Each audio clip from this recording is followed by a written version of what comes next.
Pria disabilitas ini membagikan pengalamannya setelah menyewa asisten untuk merawatnya di rumah. Tapi ini bukan sembarang asisten ya, karena selain tugasnya merawat kayak mandiin, gantiin baju, nyuapin, kayak gitu-gitu, si asisten ini juga bertugas untuk memberikan servis burung customernya. Dan itu tuh udah termasuk job desk-nya ya. Bukan karena si asistennya gatel gitu ngelihat pasiennya terus mau-mauan, aku nodain kamu ya mas. Bukan ya. Gini-gini, pria disabilitas itu bernama Spencer William yang berumur 24 tahun dari Vancouver. Nah, sehari-harinya si Will ini bekerja sebagai penyiar radio, di mana si Will ini punya acara yang dinamain All Access Pass, yang ngomongin seputar disabilitas, terus kesusahan-kesusahan yang dialami sama penyandang disabilitas, dan sebagainya. Nah, Will ini memang terlahir dengan cerebral palsy, bener gak sih? Dimana itu tuh adalah suatu kondisi yang menyebabkan gangguan gerakan, keseimbangan, dan koordinasi. Kondisi ini disebabkan oleh kerusakan pada otak yang terjadi sebelum, selama, atau setelah kelahiran. Karena kondisinya itu mengharuskan si Will ini kemana-mana pakai kursi roda, yang bisa jalan sendiri itu loh, yang gak usah didorong. Nah, seiring waktu si Will ini jadi gede kan? Apa? Ya badannya, maksudnya tuh si Will ini makin hari makin tumbuh dewasa kan? Dia ngerasa hidupnya ini monoton, membosankan, kayak si Will ini nggak ada gairah hidup. Meskipun dia bisa kemana-mana pakai kursi rodanya, tapi tetap aja kan nggak sebebas orang normal. Dan kebutuhan orang dewasa selain punya uang, jalan-jalan, apalagi coba kalau bukan petot, alias pengen ya benar, punya pabrik konveksi. Nah, karena kondisinya, si Will ini jadi susah kan menyalurkan hal semacam itu. Bahkan waktu pas remaja, ketika teman-temannya ini sudah kehilangan virginity-nya, si Will ini masih sibuk nyari cara gimana supaya dia juga bisa pecah telur. Iya, sesusah itu, jadi tidak perjaka dengan kondisinya si Will. Di saat teman-temannya kencan, si Will ini cuma bisa nontonin American Pie katanya. Ya ampun Will. Nah, sebenarnya si Will ini udah pernah kencan dengan beberapa cewek ya. Cuman dia ngerasa hubungannya ini nggak berujung kemana-mana gitu. Kayak cuman ngobrol jalan, nggak ada kepastian gitu kapan naik ranjangnya. Nah, karena frustasi, akhirnya si Will ini nyarilah agen penyalur jasa plus-plus. Hingga akhirnya si Will ini ketemu situs yang bernama Sensual Solution, Intimate Care for Disabled Adult. Wah, dia lihat-lihat oke juga nih sesuai yang dia cari. Agensi ini menyediakan jasa asisten untuk merawat penyandang disabilitas, sekaligus menyediakan jasa plus-plus atau intim juga. Kayak misalnya, aku pengen asistennya kalau lagi nyuapin aku, dia tuh pakai lingerie gitu. Atau aku pengen asistennya yang bisa joget biar nggak ngebosenin gitu waktu pas lagi nyeka aku. Nyeka nggak tuh kayak bayi. Tapi bukan nari yang kayak K-pop gitu ya. Heboh banget itu mah. Ini mah kayak yang nari-nari sensual gitu loh.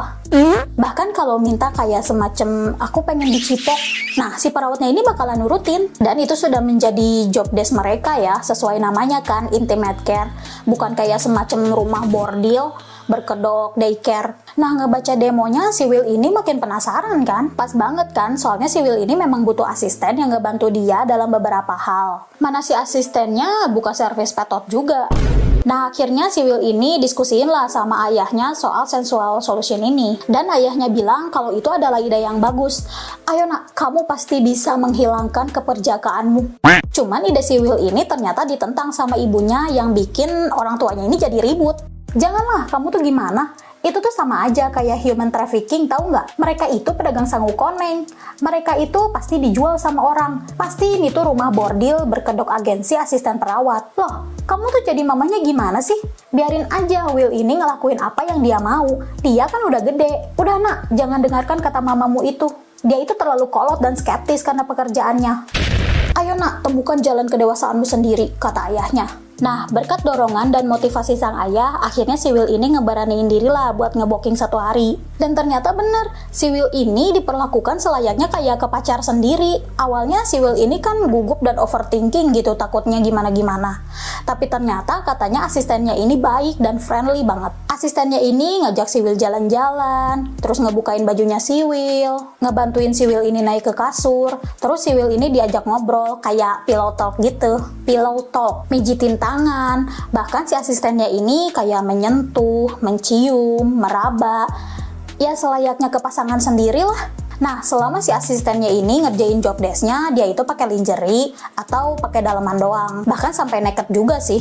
Nah, si Will ngelihat itu yang gak kaget lah. Orang emang dia pengennya kan kayak gitu.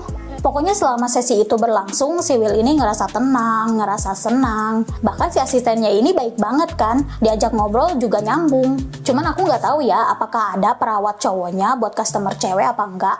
Yang ternyata sensual solution ini menjadi solusi buat si Will, yang tadinya kan si Will ngerasa bosan hidupnya monoton gitu-gitu aja. Jadi mulai bergairah lagi, dan jadi semangat lagi gitu hidupnya. Will ini jadi lebih percaya diri dan dia ngerasa kayak jadi cowok normal aja gitu perkara udah pecah telur.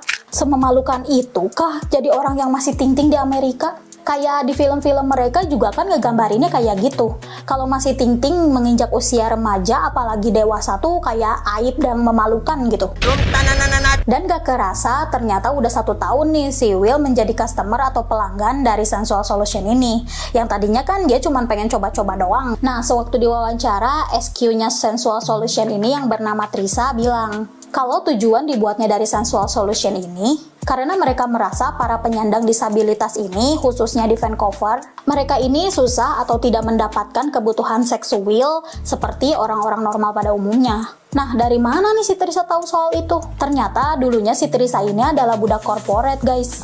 Terus si Trisa ini keluar dari tempat kerjanya dan mulai bekerja lah di agen penyalur jasa pelayanan gitu. Dan beberapa orang yang menelepon itu pengen pakai jasanya si Trisa, cuman nggak bisa karena mereka disabilitas. Nah, dari situlah si Trisa ini punya ide buat bikin jasa asisten perawat yang bisa melayani dari segi seksualitasnya juga. Dan ternyata idenya Trisa ini direspon bagus dan banyak yang pakai jasanya juga. Sampai si Trisa ini ngerekrut banyak terapis lah. Tapi yang kerja di tempat Trisa ini nggak ngasal ya, mentang-mentang bisa plus-plus. Tetep kok si Trisa ini ngerekrut orang dengan basic terapis atau setidaknya punya pengalaman lah ngerawat orang. Dan si Trisa ini ngejelasin ya di awal sama para calon pekerjanya, kalau misalnya mau kerja di sini selain bertugas untuk merawat, kalian juga harus bersedia melayani customer dari segi biologisnya juga. Terus para calon pekerjanya ini juga ditanya-tanya apakah mereka bersedia kalau misalnya dalam pekerjaannya ini mereka bekerja dengan menggunakan baju yang tipis atau bahkan naked gitu. Dan ternyata banyak kok para terapis yang setuju dengan ide dan konsepnya si Trisa ini. Karena mereka menganggap kalau kegiatan seksual itu juga penting buat kesehatan juga. Dan bukan berarti para penyandang disabilitas ini tidak bisa memiliki experience atau pengalaman yang sama dalam bidang seksualitas dengan orang-orang normal biasanya gitu. Nah, itulah tadi pengalamannya Spencer William yang udah 1 tahun jadi customernya Sensual Solution ini. Menurut kalian gimana? Ya jangan harap ya di negara kita bakalan ada yang kayak gitu juga. Ya udah, sekian ceritanya. Sampai ketemu di video selanjutnya. Pokoknya tetap sehat biar kita bisa ketemu lagi. Isi undur diri. Bye. Bye. Bye.